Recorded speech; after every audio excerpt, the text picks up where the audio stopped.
just called me yesterday to let me know that. Did he already reach out to Moscow with this, or? He told Moscow PD and... Ladies and gentlemen, thank you. Listen to Pavarotti.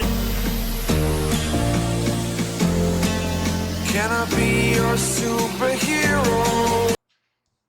Hello, welcome to The Revealing. I'm your host, Pavarotti, and I'm here to discuss the Idaho 4Ks.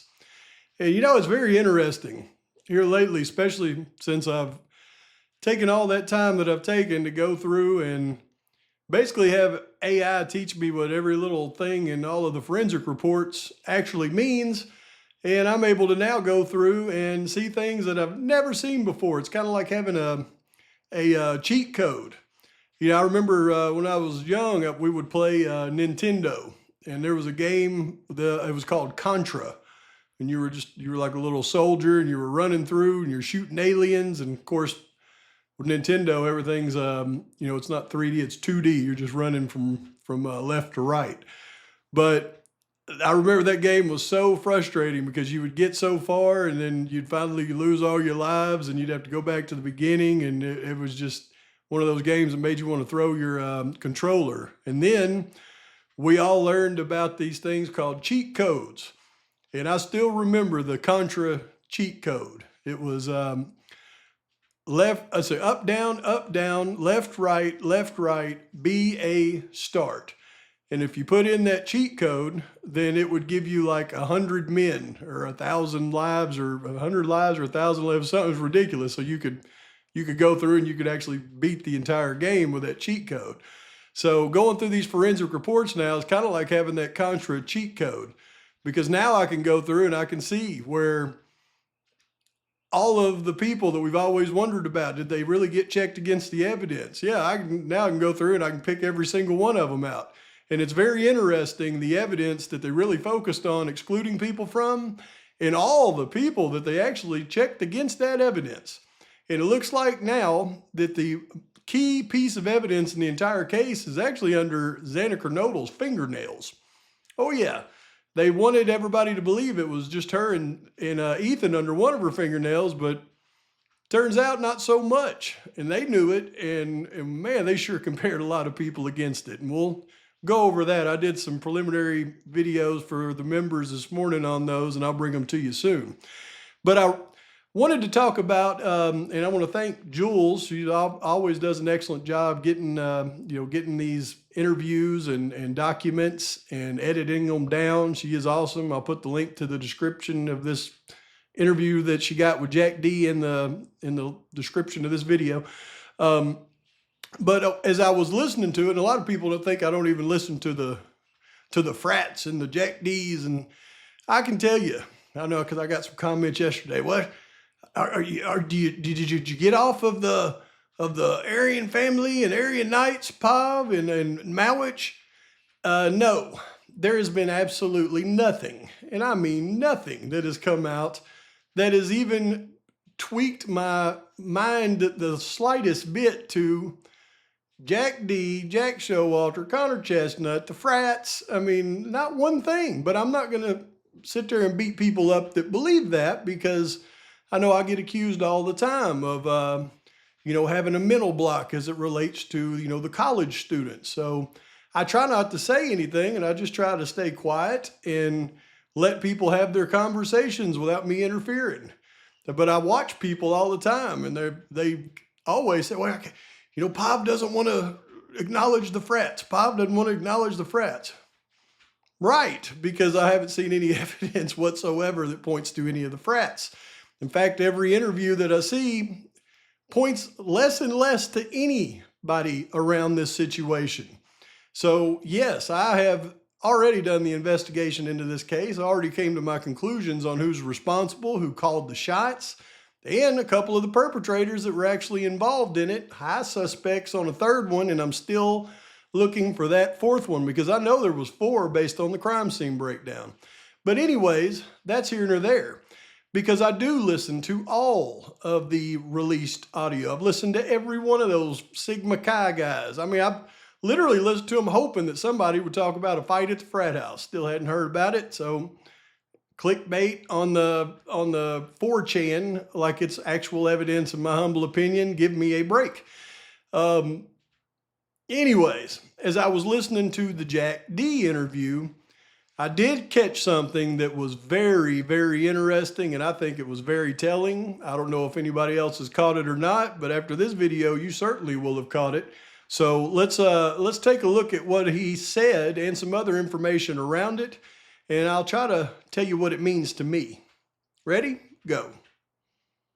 Now, I've been researching for quite a while, just trying to find the day that the FBI publicly joined the investigation. Closest I can find is this New York Times report. It says, FBI joins investigation into unaliving of University of Idaho students with multiple suspects still possible. And it says it's published on November 17th, 2022, updated on November 18th. But it's the first public report that I see of them claiming that the FBI is joining the investigation and assisting. So that's the best date I can come up with, even though we know we've seen reports of, and I've done videos of, the FBI getting there very early and working on victimology before the Idaho State Police or Moscow PD could have ever started victimology, which I think is very interesting. But keep that in mind as we progress through this.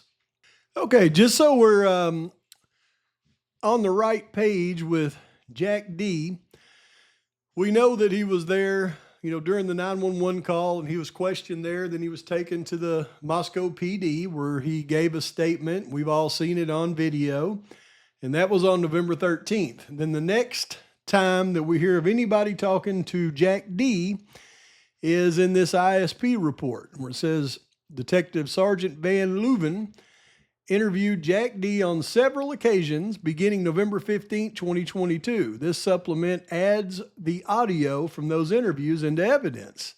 And now that they've released the audios from those interviews, I think there's something very interesting if we pay close attention. And he goes on to say that he interviewed Jack at the Idaho State Police District 1 office on November 15th. He was the ex-boyfriend of Kaylee. He'd been dating Kaylee in high school, and they dated on and off for 5 years. They'd broken up 3 months earlier. He advised he was driving a blank and blank and said this vehicle was owned by Kaylee's parents, and they were allowing them to drive the vehicle. A lot of people say, well, that was a white Elantra. Well, we seen in the body cam footage of the officers when they questioned the youngsters at Jack D's place, Jack D pointed out the car he was driving, and it was like a gray Saturn. But Jack advised that he lived there in Moscow, a number of roommates. He described his whereabouts between the times of the unaliving, so he thought picked Kaylee up. And he continues, I'm just trying to figure out when the dates change on this interview. And he was talking about he shot tequila, patrol car for 45 minutes. Yep. Kaylee's apartment, a grub truck. Seemed to follow Kaylee and Maddie from the area of the glove truck, went home. Corner club, kicked him out. He points to Jack Showalter and Cole Barenberg. No doubt due to Olivia's snooping.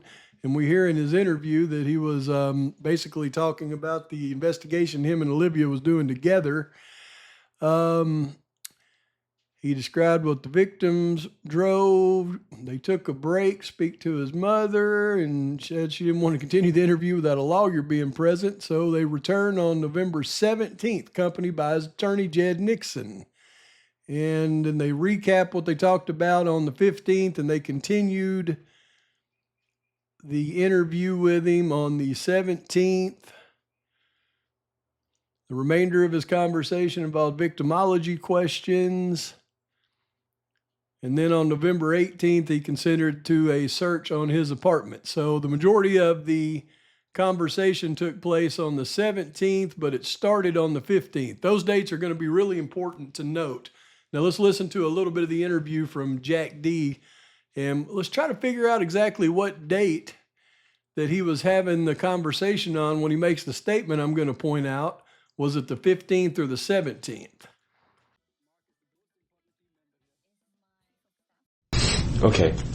Anything else about Maddie? Other boyfriends, or did she have any people that had given her trouble in college, or stalked her or anything, or trouble with guys at parties, or anything like that comes to mind? You said was Maddie's boyfriend that received something?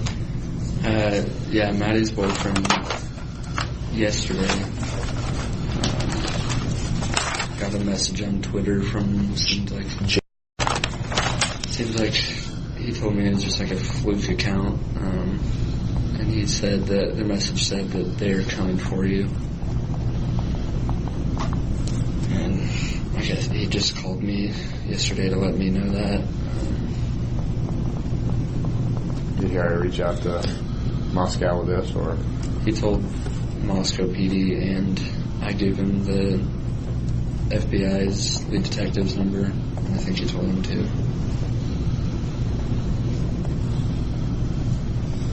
Do you think that message was sent by someone that was referring to police coming for him because he was Maddie's ex-boyfriend, or Maddie's boyfriend? I have not thought of it that way. I don't think so. What did you think the message inferred? I think obviously heard about this, and I think it was an attack at him, or a threat at him. Just because he was her boyfriend? Yeah, I don't know. I don't know if it's some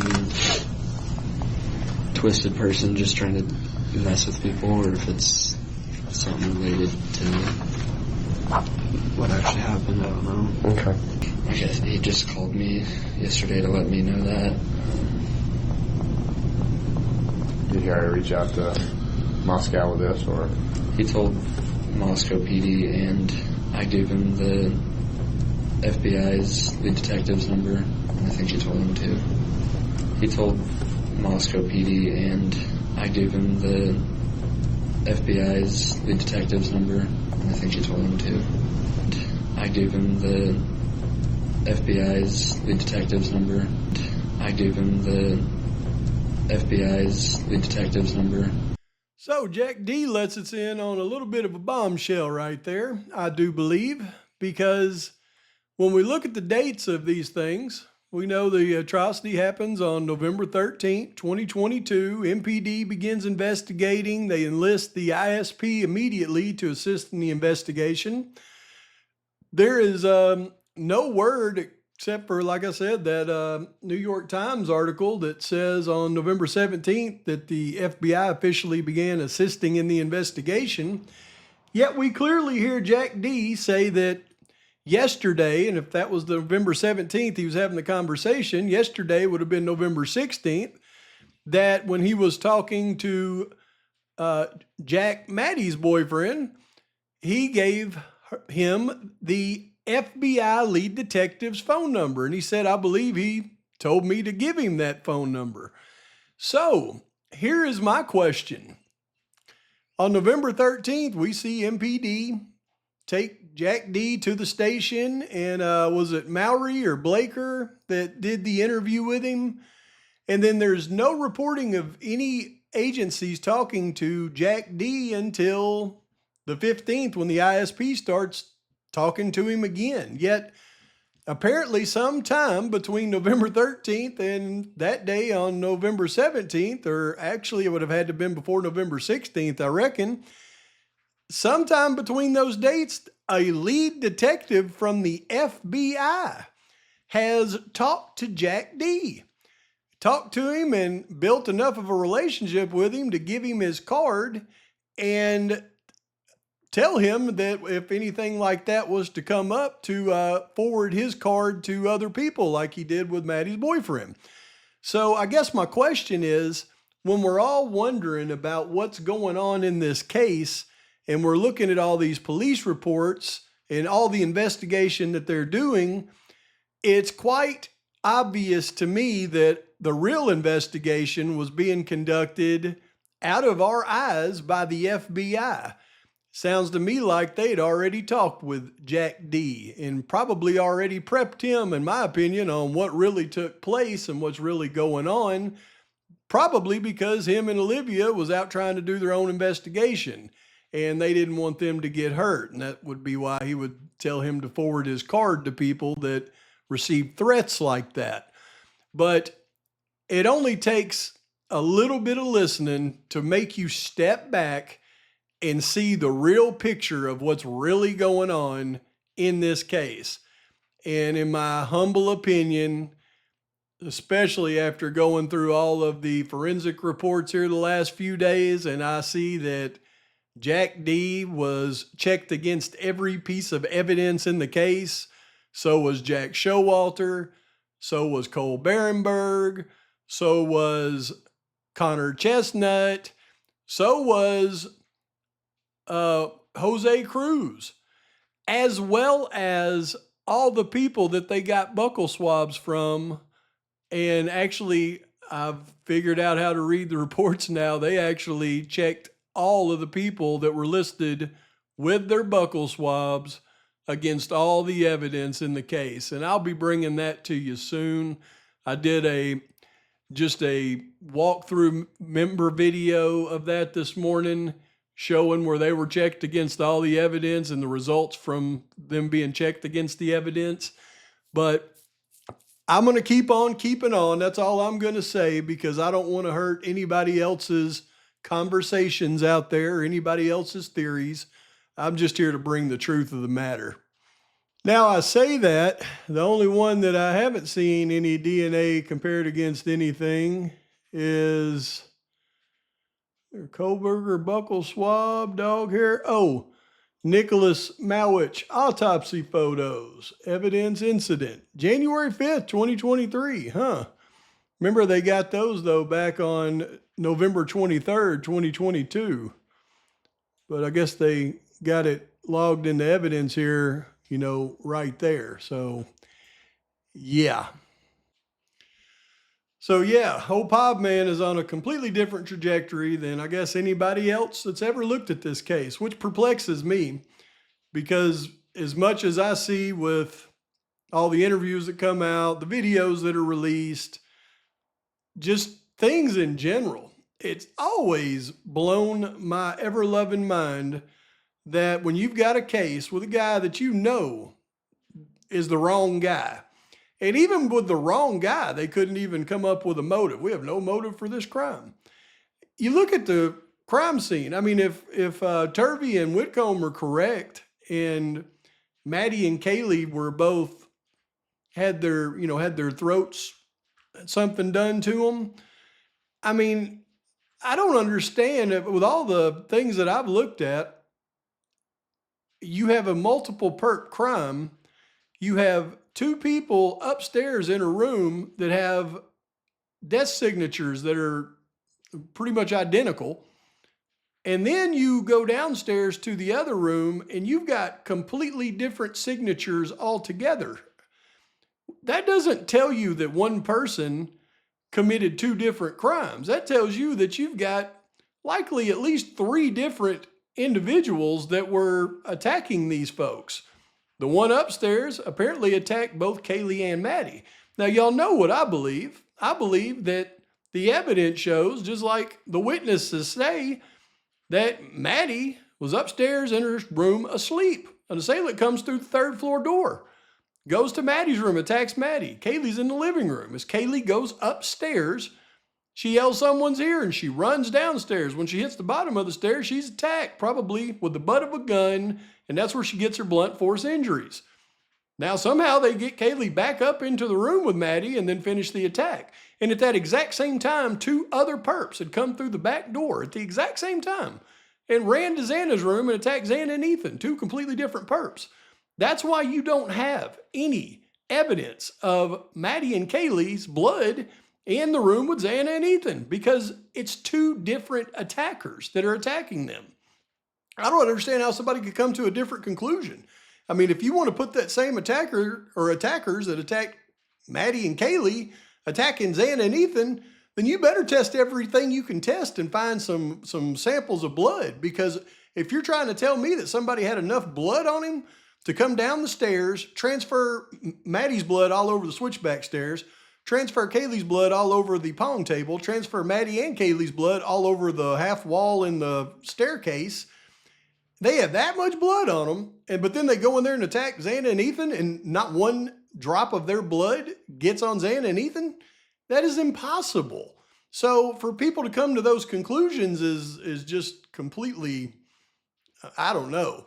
But it's very clear to me that Maddie's being attacked upstairs by a perpetrator that comes through the 3rd floor. She's in the living room. Therefore, the attackers cannot come through the rear sliding glass door until Kaylee goes upstairs, confronts the attacker, and runs back downstairs. As soon as Kaylee goes upstairs, 3 of them come through the back door, one of them with a gun, hits Kaylee with a gun as the other perpetrator from upstairs was chasing her down the stairs. The other 2 run into Xana and Ethan's room, attack them, while the other 2 take Kaylee back upstairs, and the same attacker that attacked Maddie then attacks Kaylee. Plain as day. Then everybody leaves. I've broken this down so many times. You can hear the doors shut at 4:19.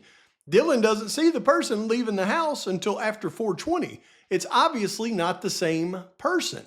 I believe the person that had the gun, that was the overseer. He was making sure everybody was out, and he was the last one out. And that's why when Dylan sees him, he doesn't have a vacuum cleaner. She describes a gun, actually says gun. Give me a break. But those are just Pov's opinions and Pov's determinations. Everybody has their own. Please put in the comments section what your opinions are. Of course, I want to hear them. Please like and subscribe to this channel. Post your comments, thoughts, criticisms, and until next time, Pavarotti's out.